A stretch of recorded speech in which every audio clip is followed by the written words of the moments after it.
hypertension. Before we start talking about what hypertension is, let's talk a little basic anatomy. The human body has a human heart. The human heart has two ventricles. The left ventricle is the strongest ventricle, and that part of the heart squeezes and pumps blood to the rest of the body.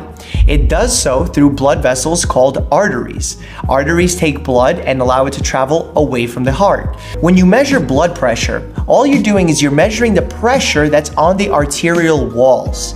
And there are really three major factors that play a role in this pressure. Number one is cardiac output, which is how much blood your heart pumps out with each beat. Number two is blood volume. And number three is that resistance your heart has to pump against. Normally when you visit a doctor's office or a hospital and you have a health professional measure your blood pressure, you see them use a cuff. That cuff has a name. It's called a sphygmomanometer. That's a mouthful, I understand, so we tend to use the term blood pressure cuff. The way that the blood pressure cuff works is by constricting the arteries within your arm, and while the doctor or other health professional is listening at the brachial artery, you hear that first sound of blood rushing through the artery. That's known as the systolic blood pressure, which is measured in millimeters of mercury.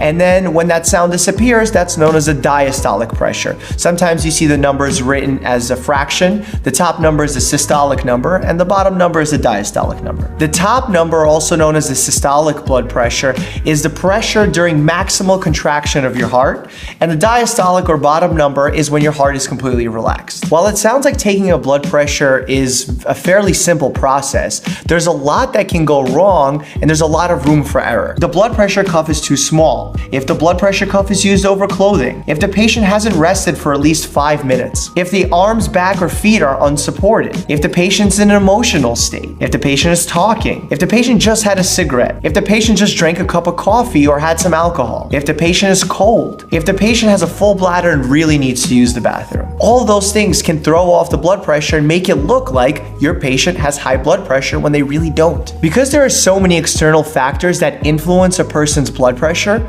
we don't give the diagnosis of hypertension until we have two elevated readings from two separate visits. Let's do a little hypothetical here. You or even your family member is diagnosed with hypertension. What does that mean?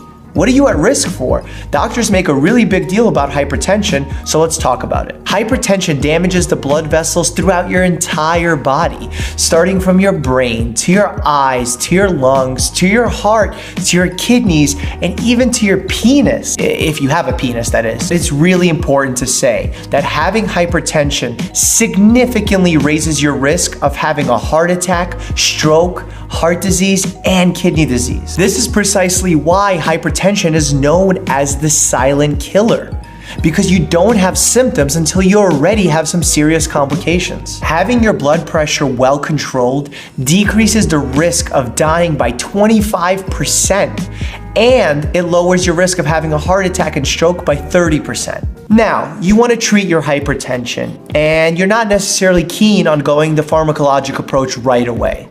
There are lifestyle changes you can make in order to lower your blood pressure naturally. In fact, 90% of hypertension is caused by poor diet, lack of exercise, and other bad habits. So if you're not exercising, you should be doing moderate intensity exercise for 30 minutes on most days of the week.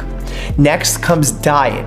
Probably the most important thing that you can do to alter your blood pressure. The DASH diet is one that's been proven to lower your blood pressure by 11 points, one of the highest successes we've seen for a diet. The two bad habits that have been proven to elevate your blood pressure is heavy alcohol consumption and smoking. When we say heavy alcohol consumption, what we mean is more than 2 drinks per day per week for a man, and more than 1 drink per day per week for a woman. When we speak about smoking, we're actually talking about smoking in any amount. So do not be a smoker and do not be a heavy drinker if you don't want your blood pressure elevated. Now, these lifestyle modifications to lower your blood pressure work exceptionally well to prevent you from getting hypertension in the first place. So I always like to think in terms of prevention rather than cures. So follow these habits, live a healthy lifestyle, and don't develop high blood pressure. Now let's get into the numbers of the matter and talk about some of these new guidelines that are making a splash in the headlines across the news. Before, we diagnosed people with either having normal blood pressure, pre-hypertension, or what we called stage 1 hypertension or stage 2.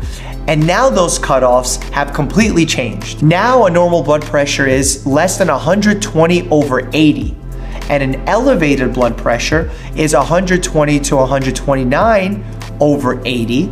And at that point, we should recommend healthy lifestyle changes and check it every 3 to 6 months. Stage 1 high blood pressure is now 130 to 139/80 to 89, which used to fall into the pre-hypertension range. That's the major change within these new guidelines. Basically, what we do is we plug in some of your statistics into a calculator, and what it does is it spits out a risk or percentage of you having a heart attack or stroke within the next 10 years. If you have less than 10% risk, we have to stress the lifestyle changes and again reassess in 3 to 6 months. Now, if your blood pressure is over 140/90, that's considered stage 2 high blood pressure. At this point, we can start to consider a pharmacologic approach in addition to lifestyle changes in order to get your blood pressure to the normal values. Now, under these new guidelines, approximately 30 million more people in the United States will be defined as having hypertension. And while that sounds like a dream for pharmaceutical companies, it's not a party for them just yet. The reason being is that these 30 million people will be defined as having hypertension, but only about 4 million out of those 30 million people will actually need pharmaceuticals to keep their blood pressure in check. There are a few things these guidelines do really well. The best research done in the last 2 decades proves that controlling blood pressure to a tighter limit of 120/80 actually yields better results and allows people to live longer and avoid heart attacks and strokes. Number 2, there's a strong emphasis placed on measuring blood pressure in the correct manner. And number 3, they put a great deal of focus on lifestyle changes. It's much better to prevent this problem than to take a pill once it's already there. In the medical community, we know we don't treat hypertension well. There's a couple of reasons for that. Number 1, patients don't often come in for screenings unless there's already a problem, and we don't catch hypertension when we should. And number 2 is when we actually do catch hypertension and we've tried lifestyle factors and they haven't worked, we prescribe a medicine. And oftentimes patients are reluctant to take their medicines. Here's the thing. If a doctor recommends a medication, I'm not saying you have to take it.